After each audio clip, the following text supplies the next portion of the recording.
wastahili Bwana,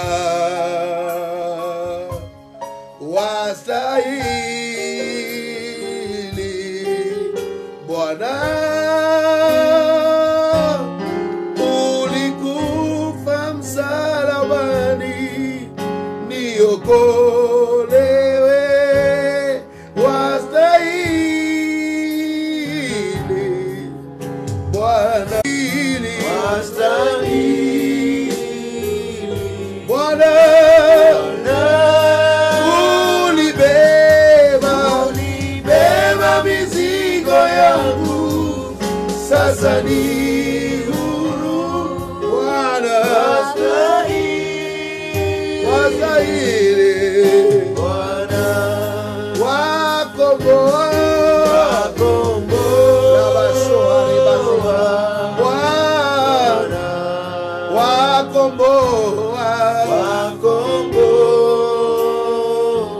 Bwana, ulikufa msalabani niokolewe, labashabara Bwana, unastahili kuabudiwa, unastahili ewe Yesu, unastahili kuabudiwa, unastahili unastahili kuabudiwa, Baba unastahili, hakuna kama wewe, unastahili kuabudiwa, moyo wangu unapendezwa nawe, unastahili kuabudiwa, nani kama wewe, unastahili kuabudiwa, mtetezi wa wanyonge, unastahili kuabudiwa, Bwana wastahili, Bwana wastahili, unastahili, hakuna kama wewe, unastahili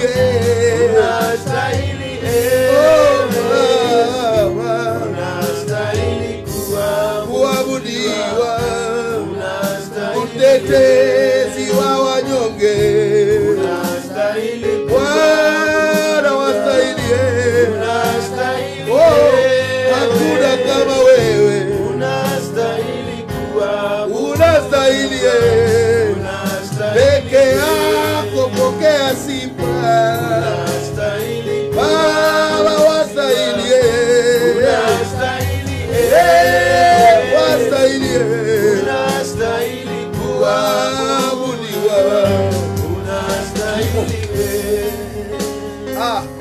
unastahili kuheshimiwa, unastahili wewe Yesu, unastahili kuheshimiwa, unastahili kalaba, unastahili kuinuliwa, unastahili mtetezi wa wanyonge, unastahili kuinuliwa, unastahili, hakuna kama wewe, unastahili Baba, unastahili Baba wastahili wewe, unastahili wewe, wapendeza, wewe ni wa dhamana, balabazia la unastahili kuabudiwa, pokea utukufu na heshima, Baba pokea utukufu na heshima,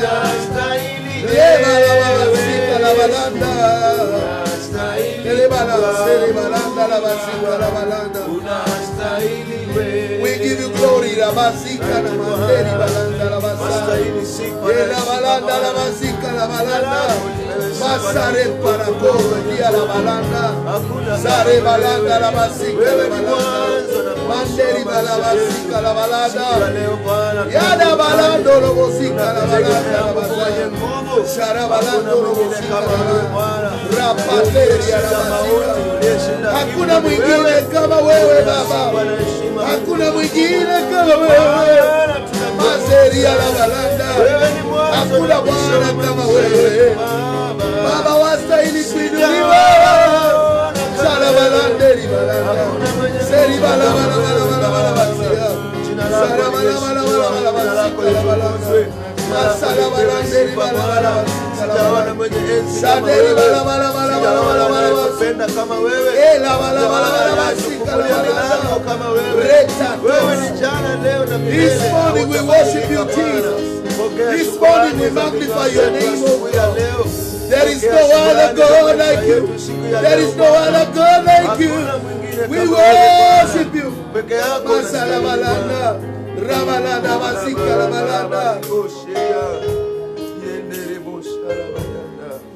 Nasema hakuna waku fanana na wewe. Hakuna waku fanana na wewe. Wewe ukiinua umeshainua. Hakuna waku fanana na wewe. Oh, ukibariki unabariki kabisa. Hakuna waku fanana na wewe. Wewe ukitetea ni nani wakupinga? Hakuna waku fanana na wewe. Ukisimama nasi tutashinda. Hakuna waku fanana na wewe. Rafiki wa karibu kuzidi ndugu zangu. Hakuna waku fanana na wewe. Mtetezi wa wanyonge, kimbilio la wenye haki. Hakuna waku fanana na wewe. Nasema hakuna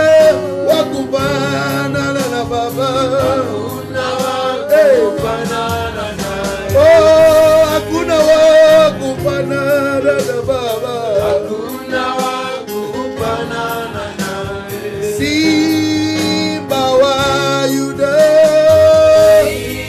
Simba wa Yuda. Simba wa Yuda.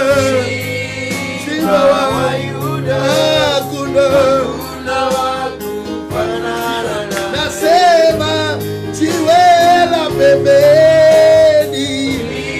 Jiwe la pembeni. Wewe ni jiwe. Wewe ni jiwe la pembeni. Hakuna wakufanana na. Nasema Bwana wa mabwana. Bwana wa mabwana. Bwana wa mabwana. Bwana wa mabwana. Hakuna wakufanana naye. Mtetezi wa wanyonge. Mtetezi wa wanyonge.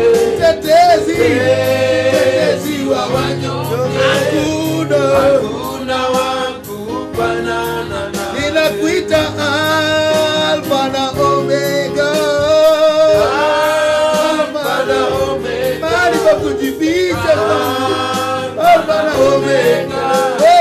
Hakuna wakufanana naye. Wewe ni Bwana wa mabwana. Bwana wa mabwana. Bwana wa mabwana. Hakuna wakufanana naye. Wewe ni Alfa na Omega. Alfa na Omega. Alfa na Omega. Hakuna wakufanana naye. Masata lore barika la bazanda la bazia. Masata re balanda la bazika la balanda. Roparika seria la balanda la bazia. Rabashanda la bazika la balanda la bazia. Salabaroso Masala balanda la bazika la balanda. Rabashota ribazina handa. Kaderia la mazia la balanda. Mashata la mazika la balanda la balanda. Hakuna wa neema kama zako. Maseri balaba la balabazika la balanda. Shalabalando riba. We give you praise, Lord. We give you glory, Lord.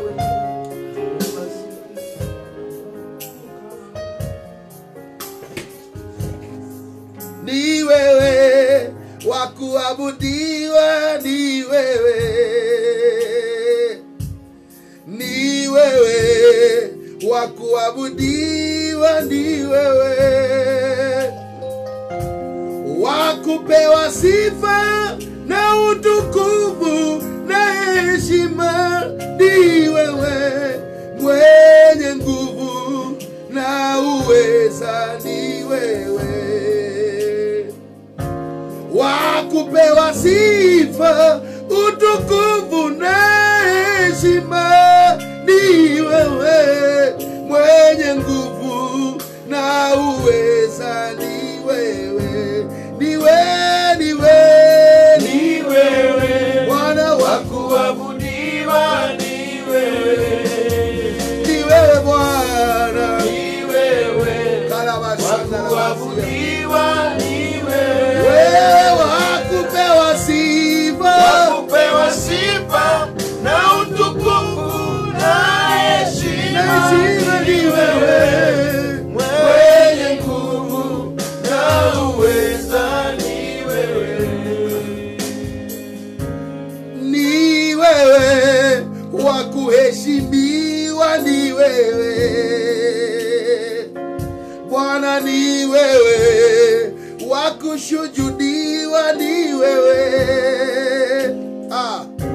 Na wa kupewa sifa na utukufu na heshima, ni wewe. Mwenye nguvu na uweza, ni wewe. Wa kupewa sifa, utukufu, heshima, ni wewe. Mwenye nguvu na uweza, ni wewe. Kalabalanda. Wa kupewa sifa na utukufu na heshima, ni wewe. Mwenye nguvu na uweza, ni wewe. Ni wewe wa kuabudiwa, ni wewe. Ni wewe kuinuliwa, ni wewe. Wasalabalaba. Wa kuabudiwa, ni wewe. Wa kupewa sifa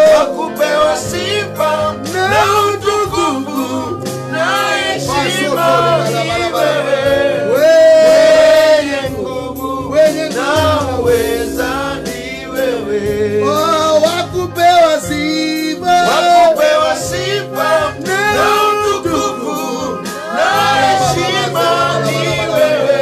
Mwenye nguvu na uweza, ni wewe.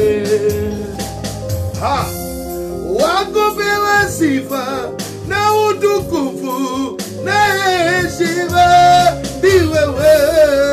Mwenye nguvu na uweza, ni wewe. Wa kupewa sifa, utukufu, heshima na adama, ni wewe. Mwenye nguvu na uweza, ni wewe. Wa kupewa sifa, utukufu, heshima, ni wewe. Mwenye nguvu na uweza, ni wewe. Kalabalaba. Vizazi hadi vizazi vya kufahamu wewe, uliye Mungu wa kale na uliye Mungu wa leo. Kazi zako zaonyesha ukuu wako wewe. Umetukuka, umeinuliwa, ewe Bwana. Kalabalanda. Vizazi hadi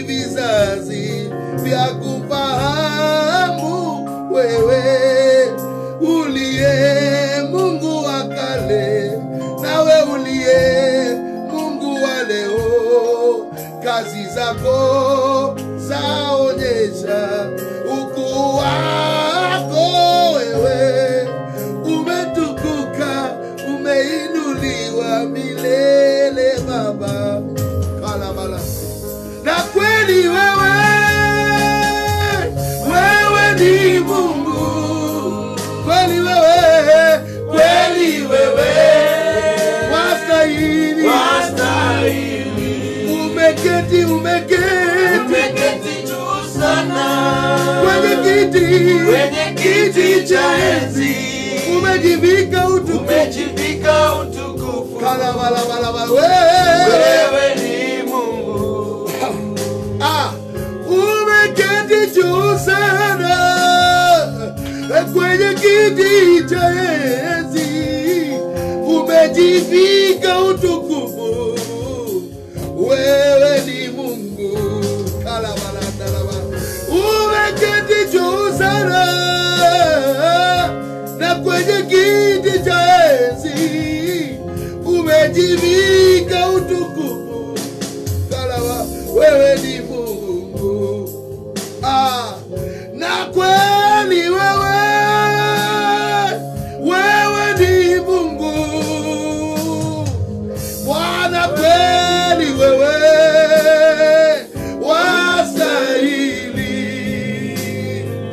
Umeketi juu sana kwenye kiti cha enzi.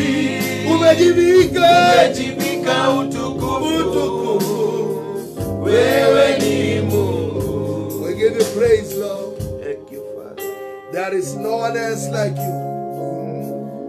Oh, eternal God, we worship you. Look at what you have done in our lives, Lord. Be magnified, oh God. Be glorified, wonderful God. Maseta lora bania. Zera balanda la basika la balanda. There is no other God like you. Indarosia la balanda la bazia. Maseta ribazika la balanda. Reto zadia na maana keta libalanda la bazai. We open doors for everyone, oh God, watching through any media today. Lord, I pray that your doors will open for their lives in the name of Jesus. We open doors that no man can shut in the mighty name of Jesus Christ. Receive our sincere thanksgiving. This morning we worship your holy name. This morning we declare you our King, oh God. Even in this distressing moment, we declare you the King of the universe. We declare you the Lord of lords. We declare you our Savior and our Master, our hiding place and our Redeemer. We give you praise for being our God in the mighty name of Jesus Christ. Show yourself, oh God, in the lives of your people. Show yourself, Lord, in our ministries, oh God. We give you praise and honor in Jesus' name. Amen and amen. Hallelujah. Amen. Praise the name of the Lord. Watu wote ambao wananiwatch kwa Facebook na all these other media, YouTube and the rest. Na uko pale unatuwatch, we want to celebrate you. Today is the 19th of April. By the grace of God, today is my birthday. Amen. I'm very happy this morning to wake up to see another brand new year. And God has allowed us to see this new, has allowed me to see a new year in my life. Today being my birthday, I celebrate God. Na kuna kawimbo huwa naimba sana kasifa. Hakuna Mungu kama wewe. Nataka kuimba hiyo wimbo. Because surely for the last few years I've lived on the face of the earth. God has been faithful. He has no comparison. Hakuna mwingine angefanya kile amefanya. Mimi najua my lowest low. And even in my lowest low, I saw him being my God. Even when nobody was there to stand with me, I felt his presence with me. That's why nina believe hakuna mwingine kama yeye. I am not going to change that belief. Because where I see myself, God, where God picked me from, na mpaka mahali ametufikisha sasa, actually hakuna mtu anaweza fanya hivyo. Some of us, wale hata tungesapotiwa na nani, angechoka. Lakini Mungu hajawahi choka.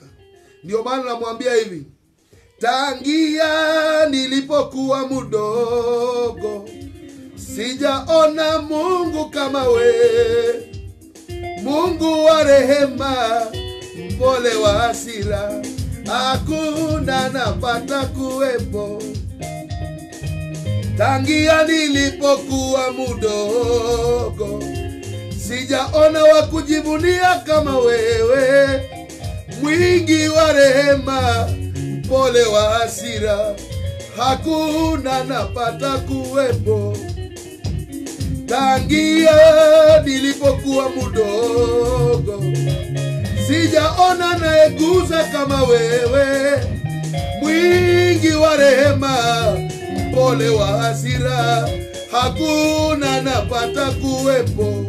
Hakuna Mungu kama wewe Baba, hakuna Mungu kama wewe Yesu, hakuna Mungu kama wewe Baba, hakuna na hata kuwepo. Wema wako umenizidi, hakuna Mungu kama wewe, umefurahisha moyo wangu. hakuna Mungu kama wewe Baba, hakuna Mungu kama wewe, oh Baba, hakuna na hata kuwepo.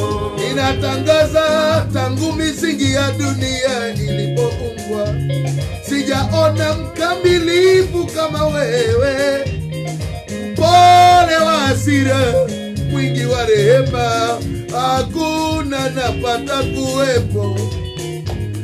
Rafiki wa karibu kama wewe, mponyaji wa moyo kama wewe, rafiki wangu we, kuzidi maelfu, hakuna napata kuwepo.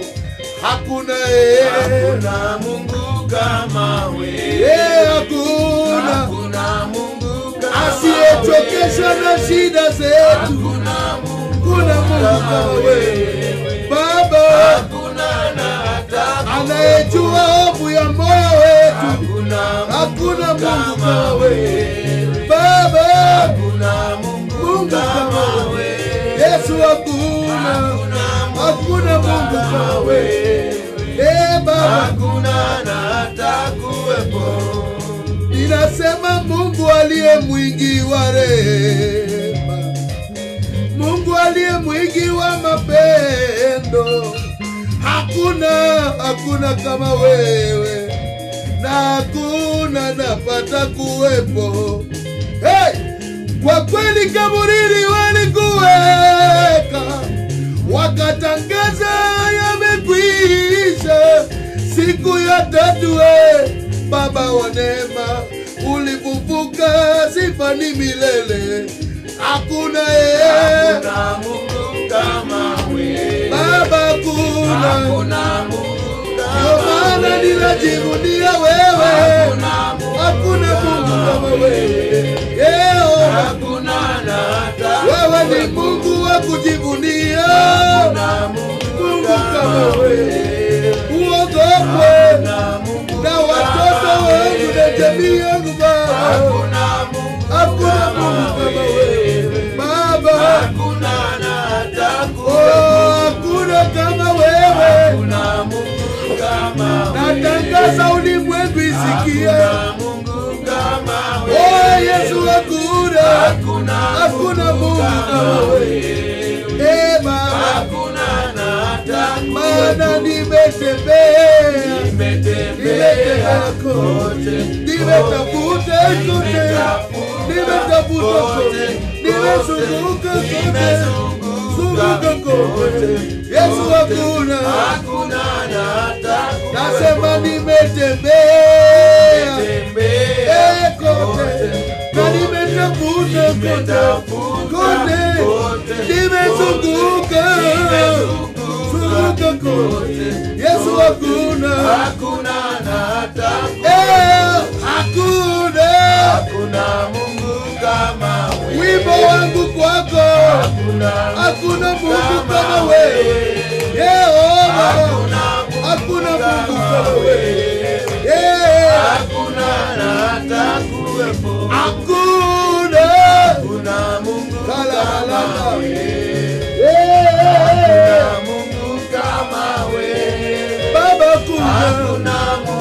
kama wewe, hakuna na hata kuwepo. Hakuna wa neema kama zako, hakuna mfariji kama wewe, anayenielewa kama wewe. Hakuna napata kuwepo, hakuna anayesikia kilio cha wanadamu, hakuna anayejibu kama wewe, anayejua hofu na imani ya mioyo yetu. Hakuna napata kuwepo, hakuna Mungu kama wewe, yeah. hakuna Mungu kama wewe, hakuna Mungu kama wewe Baba, hakuna na hata oh, nimetembea kote, nimetafuta kote, nimezunguka kote, Yesu hakuna na hata receive my praise, oh Lord, receive my praise, receive my praise, oh Lord. Blessings and honor, Blessings and honor, oh we give, oh Baba, receive my praise, oh Lord. I say receive my praise, Receive my praise, oh Lord. receive my Receive my praise, praise, oh Lord. blessings and honor, Blessings and honor we give unto you. yeah. Receive my praise, oh Lord. Oh, receive my Receive praise, my praise, oh Lord. receive my Receive my praise, praise, oh Lord. blessings and honor, Blessings and honor honor we we give give unto you. receive, Receive my praise, oh Lord. and that's why I praise you. In the morning, that's why I praise you. In the noontime, that's why I praise you, Lord. In the evening, Hey, that's why I praise you. all the All time, the time. hey, that's why I clap my hands. In the morning, oh, that's why, oh, in all the time, and that's why I clap my hands. Oh, I clap my hands. Yes, I clap my hands. All the time. I say that's why I shout for joy. That's why I That's why I clap. in the noon, Oh, la, la, la, that's la. why I shout for you. In the evening, that's why I shout for you. All the time. Oh, that's why I praise you. In the morning, Hey, that's why I praise you. I praise you. That's Oh, why I I praise you. praise you. In the evening, that's why I praise you. All the time. Tell him you are so faithful, so faithful, so faithful. You are. Wow, so faithful, so faithful, so faithful. Oh, you are so faithful, so faithful, so faithful. You are. Wow, so faithful, So faithful. so faithful, Balabalanda. so faithful. Say that's why I praise you. In the morning, That's why why I praise you, Lord. That's why I praise you, Lord. In the evening, that's why I praise All the all the time. time. I say that's why I dance for you. In the In morning, the that's why morning. I dance Yeah, for you. yeah. In the noon, That's why that's why I I dance dance for for you. you. In the evening, that's why I dance for Oh, you. la, ba, la, ba, All la. the I time. say receive my praise. Oh Lord, receive my praise. Receive my praise, oh Lord. Hey, blessings and honor. Blessings and Blessings and honor honor we give unto you. Yeah, yeah. Receive my praise, oh Lord. I say receive my Receive praise. my praise, oh Lord. Receive my Receive my praise. praise, oh Lord. Blessings and honor. Blessings and honor we give unto you. Receive. Receive my praise, oh Lord. 1, 2, 3, we say. Jesus. wonderful. It's wonderful again this morning. I told you, being my birthday today, I celebrate the grace of God for the years He has given us to watch over His people. The years amenipatia ya kulea family and to serve Him. And I want to serve Him even more this coming year because God has been so good. He has been so good. When I think of Him, I feel like telling, you are more than enough. You are more than enough. Your name is El Shaddai, the Lord of plenty, the all-sufficient one, Lord God Almighty. He is more than enough. I don't know if I have a witness. He is more than enough. He is more than enough. Oh, He is El Shaddai, the Lord of plenty, the all-sufficient one, Lord God Almighty.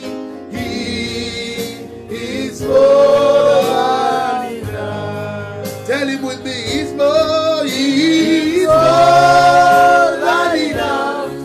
He is more than enough. He is the Lord of plenty. Oh, the all-sufficient one, Lord God Almighty. He is more than enough. He is Lord. He is Lord. He is Lord. I praise His name. He has risen from the dead. From the dead. He is Lord. Every knee shall bow, and every tongue confess that Jesus Christ is Lord. You Bwana, asifiwe,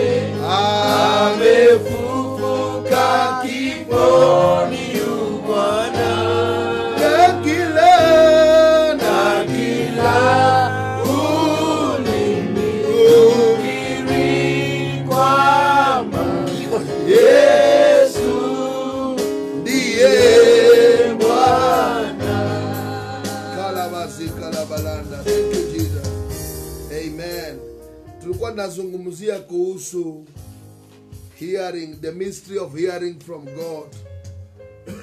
Na tukafikisha mambo mahali, ways that God speak, njia ambazo Mungu ananena, na tukasema Mungu ananena kupitia neno lake. Kama sasa God speak through His word. Matthew chapter 4 verse 4 inasema, man shall not live by bread alone, but by every word that proceeds from the mouth of God. So God speaks through His word. Number 2, tukasema God speak through His prophets. That's why watu wengi sana wame miss God, because they missed a prophetic instruction.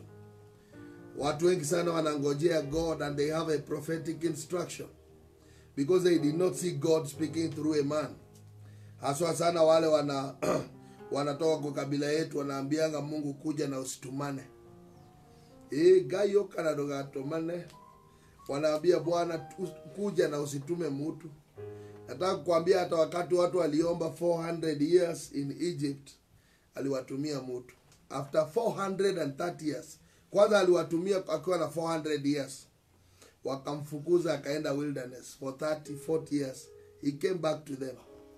The same person mwenye God aliwatumia came back to them. So you can chase your prophet like they chased Moses. Na hii ndio shida moja iko kubwa Kenya leo. Kenya ni nchi ambayo mara nyingi huwa inaua prophets. Na ninaomba sana usiingie katika trap ya kuua prophets. We like it when the prophets die.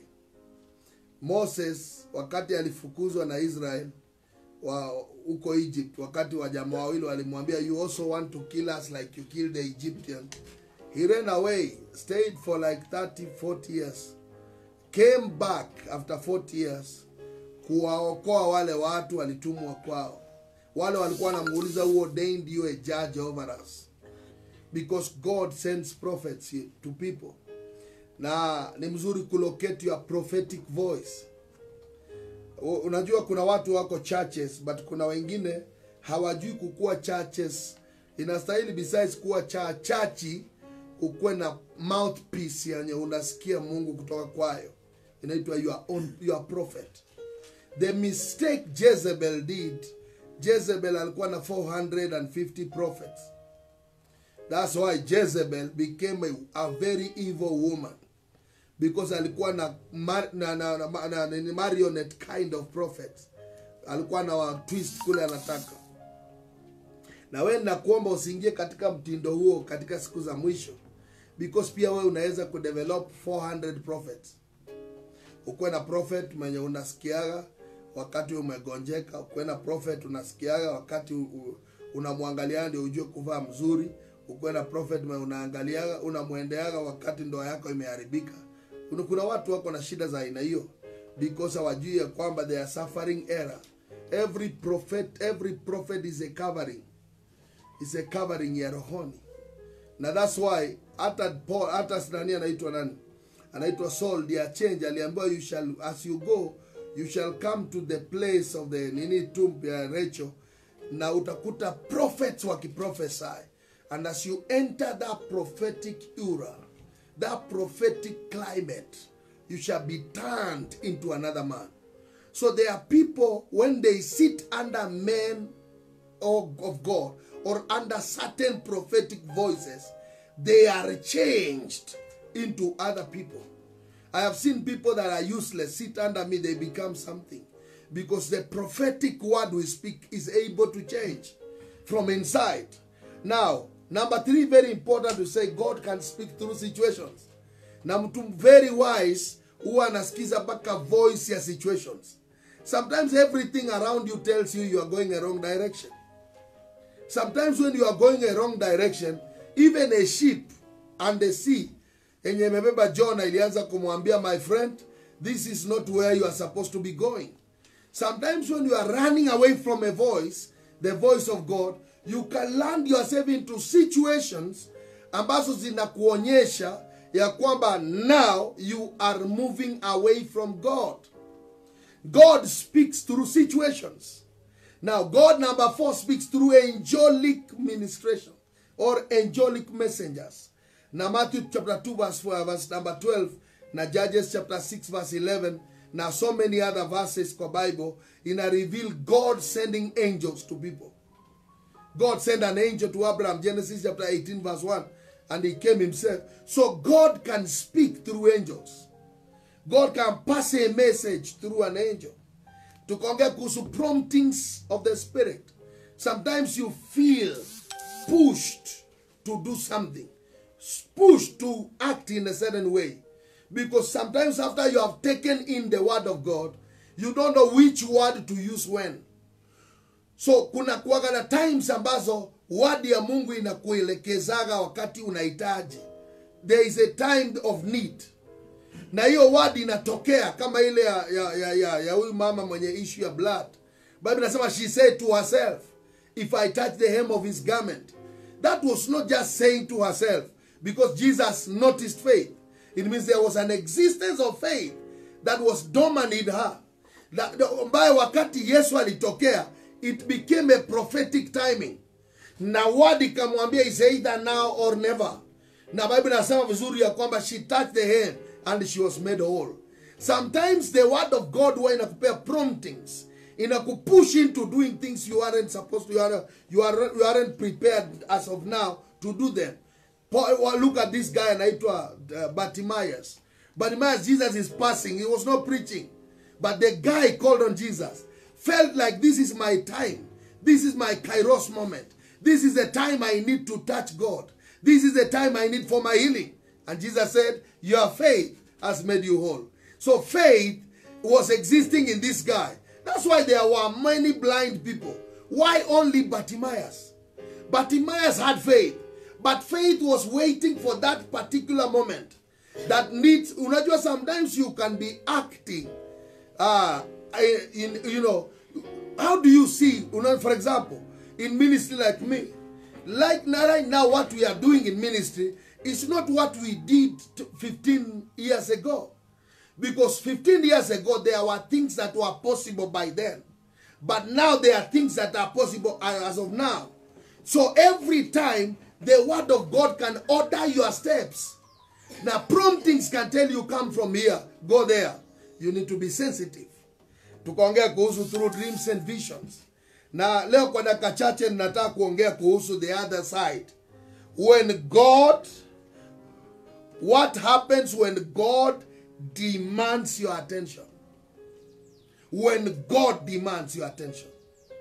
Wale mmeoa mnajua, inafikaka mahali mke anaamua leo lazima tutaongea.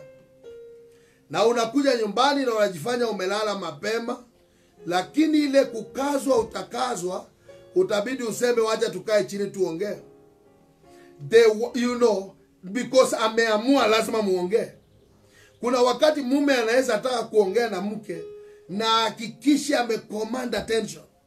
There are times God, unaweza kuignore God, by the way. You can ignore God.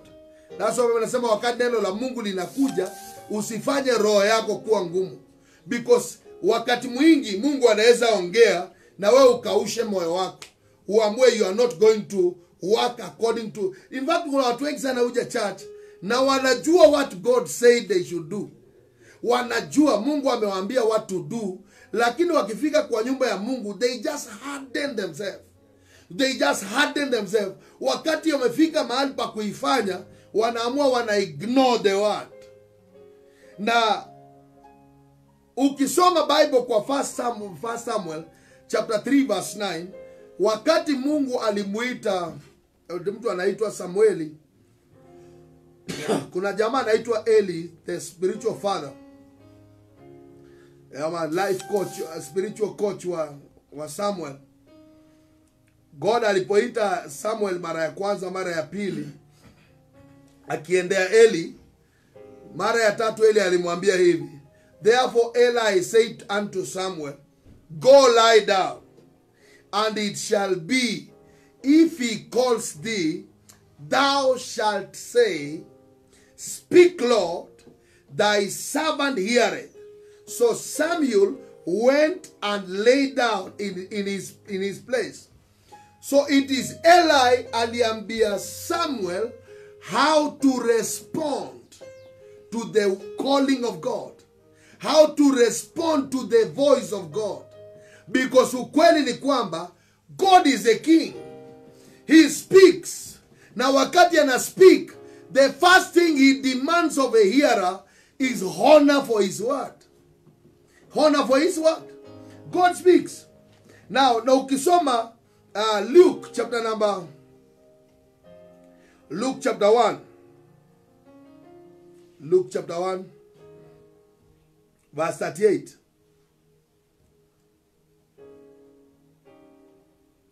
Sorry. Not Luke chapter 1.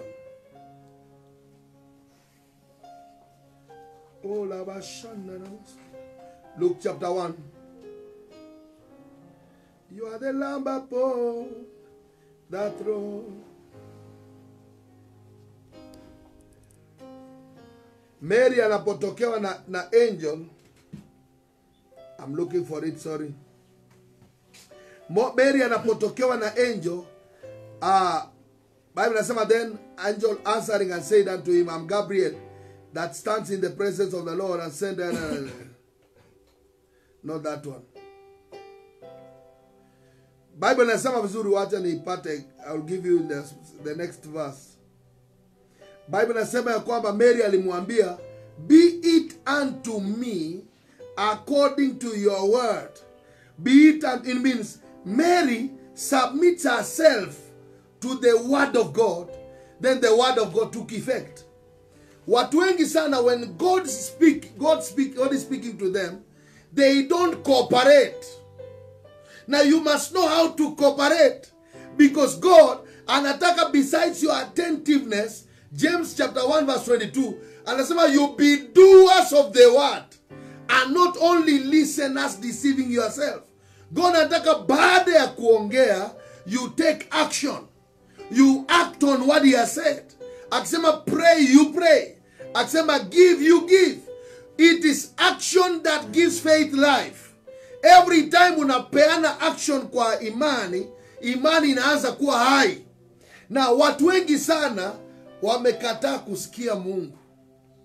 Na ukikataa kusikia Mungu, kuna njia Mungu huwa anahakikisha umesikia. Ya kwanza, kulingana na 1 Samuel chapter 3 verse 1, God keeps quiet.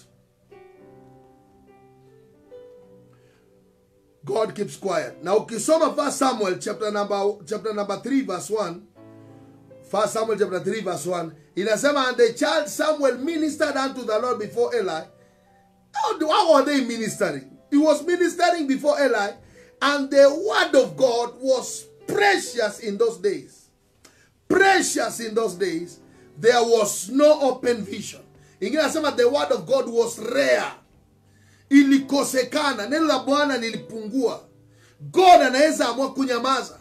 Ukisoma Malachi, the last book of Malachi to the first book of Matthew, katikati kuna wachwanga kwa Bible nyingi, one page. One page inasimamia 400 years of God's silence. Kumaanisha God anaweza kunyamaza. Mungu, hata mzazi anaweza onya mtoto, amuonye, aone mtoto asikii, aamue kunyamaza. Aamue kutane deaf ear to you. Aamue sasa, you just continue with like that. Na unaanza kuishi maisha ambaye hakuna kitu unasikia kutoka kwa Mungu. Na ndio maana Bible inasema Mungu huwa anamuadhibu yule anampenda. Kumaanisha Mungu akikupenda anaingishaga some form of discipline. Lakini kuna wakati unaweza usukume na Mungu aamue kunyamaza. Aamue kunyamaza. Na unaona mzazi yako akunyamazia, ama mchumba wako, mume wako akunyamazie, ama mke wako akunyamazie, kunyamaza peke yake ni communication. Anasema take action before things are worse. That quietness is saying, please give attention. Somebody is hurting. Somebody is crying. Somebody is in secret. Anateseka. There is a time God keeps quiet. Anaamua wewe sasa ishi bila watu. Na Matthew chapter 4 verse 4 inasema nini? Man shall not live by bread alone, but by every word that proceeds from the mouth of God. Now let me take you a little bit back. Genesis chapter 2, Mungu na Adam walikuwa na relationship. Mungu akawa anaongelesha Adam, anamuongelesha. But you know very well that Adam, baada ya kukula matunda, God alimtokea akamwambia, because you have heeded the voice of your wife, because umesikia sauti ya mke wako. Hakukuwa anapigana na issue ya matunda peke yake, alikuwa anauliza issue ya sauti. Because God alikuwa ameongea previously, then the wife spoke after, and Adam akaamua kuobey the voice of the wife. Every time God is quiet, other voices begin to gain supremacy over your life. Sauti zingine zinaanza kuwa louder. Iko watu mlikuwa mnasikia Mungu zamani, lakini sasa mnasikia vile wanadamu wanasema kuwahusu. Because sauti ya Mungu imenyamaza. Wakati wowote Mungu ananyamaza, maneno ya wanadamu inaanza kuwa na nguvu juu ya maisha yako. Na Adam, sauti ya mke wake ikakuwa louder than sauti ya God. Na sauti ya serpent ikakuwa loudest. Because Adam aliposema, tulikusikia ukikuja sauti yako and we were naked. God alimuuliza, who told you that you are naked? It means he took over the demonic word, the word of Satan began to reign over Adam. Now from that day, have you heard of God speaking with Adam again? It means God can keep silence. God can be quiet. God anaweza nyamazia generation. Na mimi naomba asikunyamazie. Na hata ukisoma Isaiah, kuna wale watu God amesema tusiwaombe. Unajua sasa watu wengi wanapenda kuombea kila mtu. Lakini Bible inasema kuna particular people God amekataza wasiombewe. Anasema wale hawasikiangi neno lake. Haya, Hosea anasema nini? Kwa Hosea chapter 4 verse 6. Watu wengi wanasema my people are perish for lack of knowledge. But next verse anasema nini? Because you have rejected knowledge, I have also rejected your children. I have also rejected your children. So every time God keeps quiet, watu wakikataa kumsikia, they gain their attention, he rejects them. Anahakikisha ya kwamba they are rejected now. Ishi vile unataka. Kenya unataka kufanya, fanya. So that stage ya quietness ya God. Na ndio maana unaona kuna watu leo hata wako kwa vilabu leo, but still sauti ya Mungu inawafuata hapo. Wako kwa vilabu wakikunywa, wanalia, wanaomboleza, wanajisikia wamekosea Mungu, because sauti ya Mungu bado inawaongelesha katika hiyo udhaifu. Na kuna wakati inafikaga inanyamaza. Ikinyamaza unaoza na kuozeana, na ujali kenye watu wanasema, na ujali kenye Mungu anasema. So kuanzia hapo unaanza kuwa something else. Watu wengi wenye wamewahi kuachana na Mungu wanajua Mungu wanyamazangi immediately umefanya dhambi. Anaendelea kuongea kwa muda, anakurebuke, anakucorrect, anakuinstruct, anakuita urudi. Na because urudi, anawacha uende life yako sasa. Stage number 2 very important. Ya wakati God anataka kuwin your attention, he allows you to walk in your way that is futile. Njia yako, anakuacha uishi kwa njia yako. Na wacha nisome andiko kwa Romans. Romans chapter 1 verse 21.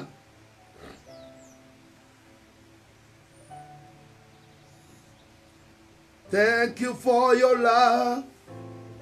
Thank you for your love. Thank you for your love, Lord Jesus. I thank you for your love. Romans chapter 1 verse 21. Inasema because that when they knew God, walipomjua Mungu, they glorified him not as God. They did not glorify him as God, neither were thankful, na hawakuwa na shukrani, but became vain in their imagination. Unajua mtu akianza kuachana na Mungu anaanzanga na imagination. Shetani anajua how to attack you. Anaanza kukuchorea false imagination ya dhambi. Ndio maana unaona hata dhambi ya usharati anasema yote anamwangalia mwanamke kwa kumtamani, amefanya dhambi naye. Imagination imefanya dhambi. Unaanza kuenda mbali na imagination. Na Biblia inasema alianza kuwapea vain imagination, and their foolish heart were darkened. That is a stage where nilikwambia hata mtu akianza dhambi anaanza dhambi, anafanya ya kwanza, anafanya ya pili, anafanya ya tatu, anafanya ya nne, roho yake katika hiyo area inakufa. Anawacha kupewa signals katika moyo wake ya kwamba unapotea. That's why unaona mtu akianza kufuta sigara, so huwa anaanza anapiga moshi moja, anakohoa sana. Anakohoa. Anapiga ya pili, anakohoa. Siku ile ataanza kutolea kwa mapua na masikio, watu watakuwa na shangaa because sasa amedevelop hard skin. Sasa anaanza akiwa zamani alikuwa anafuta akiona watu wanaficha. Lakini sasa anaenda akitolea watu moshi kwa barabara, akipeleka kando, because ile area imekufa sensitivity. So God anakupatia nafasi, ukikataa anawacha roho yako iwe darkened. Na Biblia inasema professing themselves to be wise, they became fools. God allows you now to become foolish and change the glory of God, the incorruptible God, into an image made like made to corruptible men. an image made like to corruptible men. Kwa hivyo mtu anaanza kusifu. Si kama hayo na mtu ameanza kusifu gari anaendesha kushinda kusifu Yesu. Anaanza kusifu nyumba anaishi kushinda kusifu Yesu. Anaanza kusifu pesa zake kwa account. Roho yake imeanza kuingiwa uchafu. Roho ikiingiwa uchafu inaanza kutukuza vitu vya mwanadamu venye vinakuwa corrupted. Vinaweza isha. The corruptible things. Amen. Bwana asifiwe. So, nilikuwa naendelea kusoma. Bible inasema corruptible and to birds and four-footed beasts and creeping things. Verse 24. Wherefore God also gave them up to uncleanliness. Kwa hivyo Mungu pia anaweza peana watu kwa uchafu yao. Aseme mnapenda uchafu, chafukeni. God anawapeana kwa uchafu. Na akishawapea kwa uchafu, uncleanliness, through the lust of their own hearts, kupitia tamaa ya mioyo yao, to dishonor their own bodies between themselves. Sasa watu wanaanza kukosea hekalu ambaye ni mwili na ni hekalu ya Roho Mtakatifu, wanaanza kuikosea heshima. Na Bible inasema wana change the truth of God into lies. Wanageusha elimu ya Mungu inakuwa uongo. Na wana worship and serve creatures more than the Creator, who is blessed forever. So ukiona mtu amefika mahali ameinua mume wake amechukua sehemu ya Mungu, ameinua mke wake amechukua sehemu ya Mungu, ameinua gari imechukua sehemu ya Mungu, ameinua nyumba imechukua sehemu ya Mungu, ameinua suti imechukua sehemu ya Mungu, ameinua vitu vyake vimechukua sehemu ya Mungu, huyo mtu amewachwa roho yake aanze kuwa darkened. Alionywa, akaelekezwa, akakataa. Sasa anawachiliwa. Bible inasema God gave them over. Kwa hivyo God can give you over to your desire. Proverbs chapter number 4 verse 19. Unasikia vile huyu baba anaambia mtoto wake, anamwambia give attention. Give attention. I pray that beginning from today you shall give attention. I'm saying you shall give attention. But inasema the way of the wicked is darkened. They know not at what they stumble. So wakati umeingiwa na wickedness, njia yako inajaa giza. Na ikijaa giza, haujui mahali pa kujikua. So Solomon anaambia kijana yake verse 20, my son, attend to my words. Ingine anasema give attention to my words. Incline thy ears to my saying.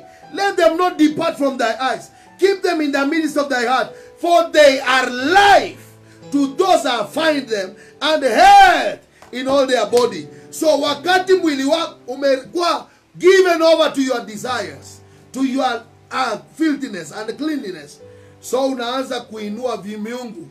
Gods inaanza kuinuka in your life. Vitu ambavyo kama pesa, ulikuwa wewe ndio unatawala pesa zamani, pesa inaanza kukutawala. So unasonga kidogo, unaanza kudiscover ya kwamba kulingana na Matthew chapter 12 verse number 35, taa yako huwa inachukua muda kuzima. Na ndio shetani huwa anangojea. Nitaongea mambo ya taa baadaye sana. Lakini shetani hata ukiwacha leo Mungu ama uache kanisa, hakupigi immediately. Anangoja. Ndio unaona kuna watu wanaishanga kwa hiyo ka grace period. Wanakuambia man of God is like tangu niwache church, it's like tangu niwache this vitu vya rohoni, it's like my life is doing so well, it's like hivi vitu mlikuwa mnaongea ni uongo. Bible inasema then Jesus said unto them, yet a little while is the light with you. Walk while you have light, lest darkness come upon you. For he that walketh in darkness knoweth not whither he goeth. And while ye have light, believe in the light, that ye may be children of the light. So watu wanastahili kujua ya kwamba wakati unatoka kwa Mungu, unakuanga na light aina fulani, kiwango fulani. I'll be speaking later but in the day over that. So shetani huwa kuvamia immediately. Anahakikisha ya kwamba umeenda kwa hiyo light mpaka iishe. Na ndio maana wakati umekuwa given over to your desire, you will walk to the light for some time, and then the light will go off. Then you will begin guessworks.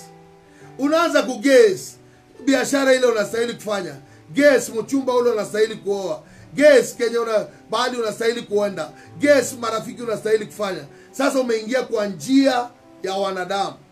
Mtu ameokoka na amejazwa nuru si mtu wa guesswork, ni mtu taa ya Mungu inamulika mahali anapita. Ni mtu taa ya Mungu inamwambia where to step.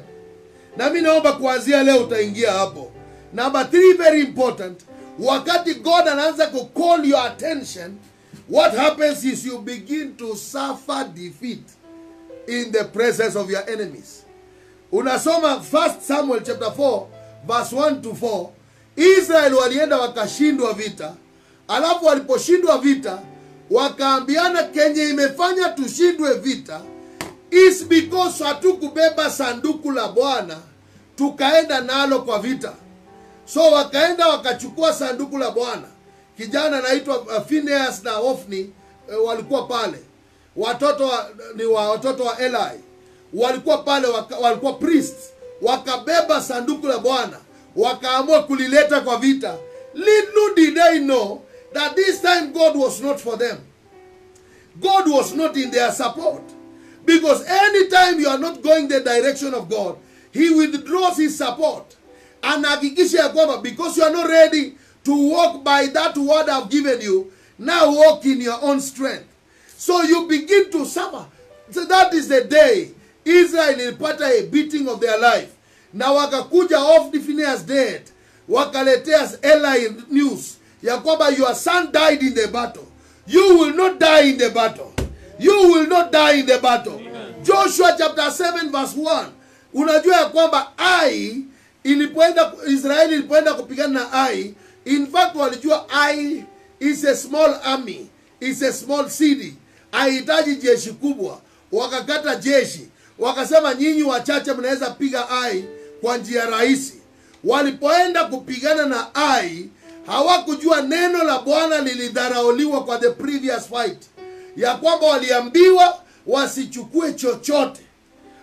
Na kulikuwa na kijamaa kinaitwa Akan.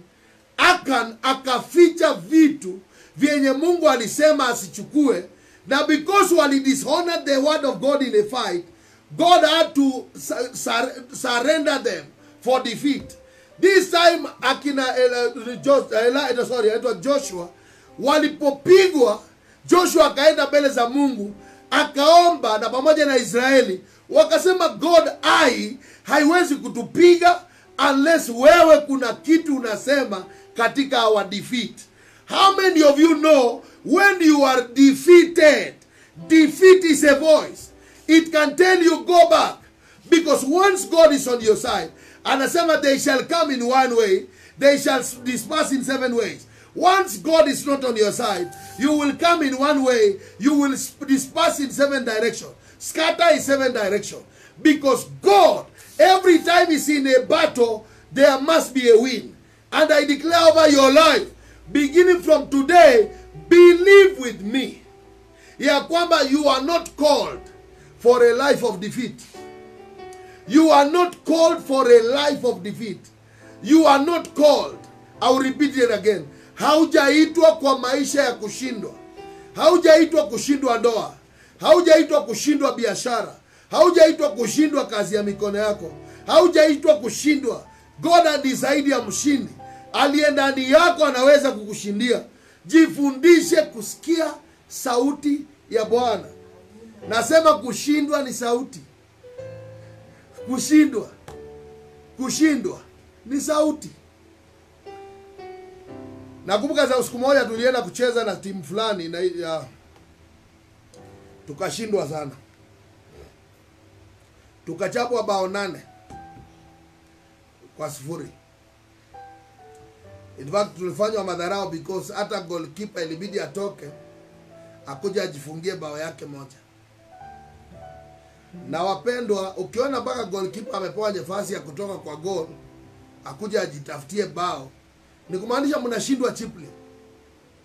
So baada ya mchezo tulikaa chini to find out kwa nini tumeshindwa.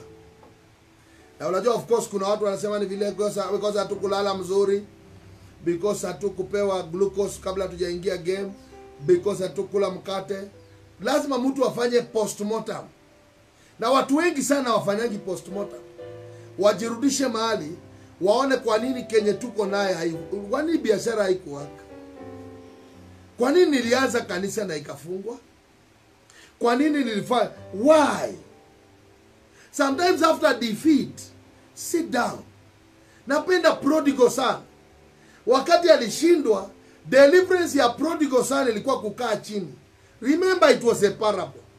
Akasema haiwezekani I die here, languish here in poverty, while my father, hata wafanyikazi yake wako na enough to eat and to spare. In Luke chapter number 15 verse 17, Bible says when he came to himself, he said, I will rise up. I will go back to the Father. Sometimes winning is in going back. Not every winning is in going front. Some winnings are going, you have to go back. You have to retreat. Sometimes God anasema, if you return to me, I will return to you. Sometimes for you to move forward, it means you return back. Sometimes it means going back to where you lost the mark. God anaweza kukuita by defeat. Akwambie, I did not call you John J. Joroge to defeat. You are defeated because I was not there. One Roman soldier, wakati moja waliomba asubuhi kwenda vita. Na walipoenda vita, the commander ameomba. Wakapigwa sana. Wakiwa katikati ya flying bullets. One of the army akauliza commander baada ya, hata after tumeomba, why is it, are you sure that God is on our side? Tumelemewa na vita sana. Mr. Commander, we prayed in the morning. Are you sure God is on our side? The commander shouted on the other side. Akasema, I am not very sure God is on our side. I am really wondering if we are on God's side. Sometimes it is not God being on our side. Sometimes it is us being on the side of God. You have to return to God's side. Because that defeat is a warning. Na nimeona watu wameshindwa na ndoa 5, ndoa 6, na bado wamejipiga kifua wakisema, unajua bado niko na sura na niko na soko. Nimekuja kukuambia wachana na soko na sura, ya kwamba after your defeat, you don't need to be defeated 5 times. You are sharp. You are smart. You are able to interpret things. I pray for you, ya kwamba that defeat, you will not repeat it again. You will go back to the one who sent you. Lord, why did I miss it? And the Lord shall give you an instruction. Receive the word of God. Bazetori palakandea. O sanemande rialabai. Lord, I give you praise. Somebody will not be defeated again. In the name of Jesus, I decree and declare as your prophet today, may the God I serve accept your apology, accept your returning, accept your sorry. You know the prodigal son, when he said, I will go back, it is the father that saw the son. It is not the son that saw the father first. It is when the father saw the son. The father is always there, ready, waiting, that if you fail, you can bounce back and come back to me. God is calling you back. There are people God is calling you back to a place of hearing again. There are people, whatever you have been doing, you are seeing it is going down. Please, before you reach the ground, if you return, I will return, says the Lord. He says, if you return, I will return. I pray for you. Your spirit will return to God. In Jesus' name. In Jesus' name. Amen. In Jesus' name. Amen. In Jesus' name. Amen. In Jesus' name. Amen. Gai moradimi, wera di magera oriokweda, nagotire ugekoria kioria watu akorathima ukiharorokia gotire ugekoria kioria Ngai murathimbi dathimorege dathimera wira wa moko makwa na ohege tombi yago kenereroka Ngai murathimbi wirathimagera uria ukwenda Ngai murathimbi dathimorege. God bless you so much. This is our morning service. I'll be coming live again saa 5:30. Now it's my prayer ya kwamba those of you who want to send your offering, our phone number is 0710 76 75 96. Wale wa Ark of Worship, you already have the number. You can send your offerings, your tithes.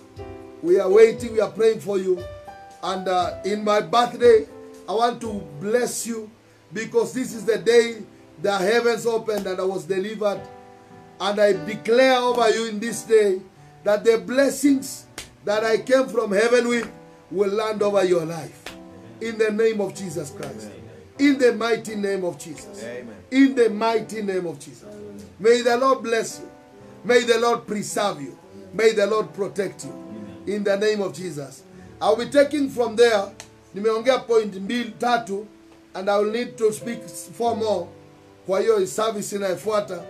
What happens wakati God ameamua kunyamaza ama kucommand your attention. God anaweza amua kucommand your attention. Kila taifa liko na jela na pia ya mbinguni iko naye. Unaweza kuingia mahali pa kulazimishwa kusikia. God bless you. Let's meet saa 5:30.